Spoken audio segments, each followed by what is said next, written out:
How does Malacanang characterize ito pong revelation ng 18 former bodyguards? Basura. Total, sabi naman nila, sila ay naghahakot ng basura. So, good afternoon po. In connection with the questions sa special session po, with two senators claiming legitimacy in the Senate leadership issue, is Malacanang concerned that the country is approaching a constitutional crisis? I'm asking that because yun po, no, kung magkaroon ng special session, sino po yung susundin ng palasyo, si Gatchalian or si Cayetano, kung parehas po sila mag-i-insist? Kung sa impeachment trial naman po, both sides are claiming sila rin ang magpe-preside sa impeachment trial. So paano po yung ganitong estado? Sa mata po ng Malacanang, sa mata po ng ehekutibo, wala po tayo matatawag na constitutional crisis. Maliwanag po ang sinabi. Ang sinusuportahan po at ang nire-recognize na liderato ay ang liderato po ni Acting Senate President Sherwin Gatchalian. But if may attempt po na, let's say, harangin, yung pwede po bang mangyari yun, ma'am? Because magmamatigas sila na sa kanila dapat i-course through tong special session, for example. Kaya nga po dyan magkakaroon ng problema. Hindi sa parte ng ehekutibo, kundi sa parte ng Senado. So, hindi po sila dapat nagkakaroon ng anumang gulo dyan. Kung sino po yung ni-recognize, dapat matanggap na po ng kabilang panig. Last question na lang po, ma'am.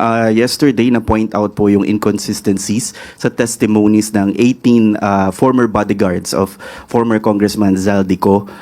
Isa po doon yung pagkawala ng pangalan ni Senator Loren Legarda doon sa listahan dahil daw po nagkamali. And even before yung previous hearing, na-point out yung mga dates and yung kay Congressman De Lima na hindi pa po siya kongresista. Sa ganito pong klaseng mga nakikitang inconsistencies, how does Malacanang characterize ito pong revelation ng 18 former bodyguards? Basura. Total, sabi naman nila, sila ay naghahakot ng basura. So, itong mga klase ng mga statements na to, na pinuna rin na bakit ang abogado nagsasalita at hindi yung 18 kargador or 18 maleta boys. Hindi po ito tatayo sa korte. Yung ganitong klase mga statements na pabago-bago, hindi po ito makakapasa sa masusing mga pag-aaral at pagsusuri ng korte. So, dito pa lamang po makikita na natin kung ano-anong klase ang mga kwento nila para makapanira lamang. Sunod na tanong mula kay Maricel Halili, TV5. Good afternoon. Yusek, yesterday, Senator Alan Peter Cayetano said that there are two upper chambers, Senate of the Philippines and Senate of Malacanang. Any reaction? What do you want to tell the Senator? The President said there's only one upper chamber, and it is the Senate of the President, it is the Senate of the Philippines led by Acting Senate President Sherwin Gatchalian. And since mukhang nagmamatigas po talaga si Senator Cayetano, na siya pa rin yung Senate President, how do you see an end to this Senate gridlock? I understand the President mentioned before that he's studying legal options to put a remedy to this issue, but from the point of view of Malacanang, how will you put an end to this gridlock? Unang-una po, may separation of powers. Ang ehekutibo at ang legislative. Maganda, opo, na magkaroon ng suggestion na pumagitna ang Pangulo. Pero katulad na sinabi natin kahapon, sa katulad po ni Senator Alan Cayetano na nagpipilit na kilalanin pa siya bilang Senate President. Katulad na nangyari noong nakaraan sa House of Representatives na ayaw niyang bumitaw sa pagiging Speaker of the House kahit na merong term sharing agreement. Gustuhin man po ng Pangulo. Pero kung isang tao ay magmamatigas, sagot na po niya to sa publiko. Sagot na po niya ito sa taong bayan. Dahil dito sa gulong to, marami po nabibinbin na bills, marami nabibinbin na resolutions, marami po nabibinbin na trabaho sa Senado. Thank you. Sunod na tanong mula kay Ivan Mayrina, GMA7.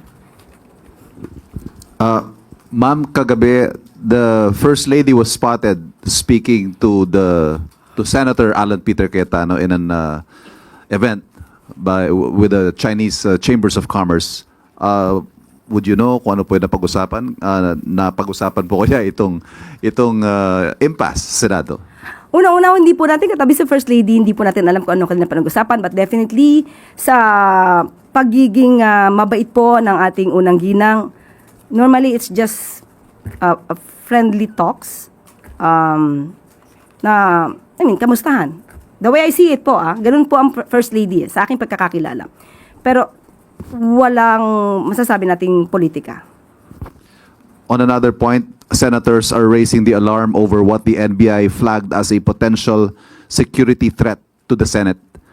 Ang sabi po ni Senator Soto, he described it as a clear and present danger and very serious, according to Intel reports, while Senator Lacson added that it has something to do with the growing frustration within the AFP. What do we know about this, and what is being done, if any? It is now being validated and it has been deferred to the proper authorities. Sa mga nagtatangka, dahil nga may nauulinigan po na ganitong mga security threats, kayo man ay senador o ordinaryong tao na nagsasagawa nito, hindi po kayo makakaligtas sa kamay ng batas.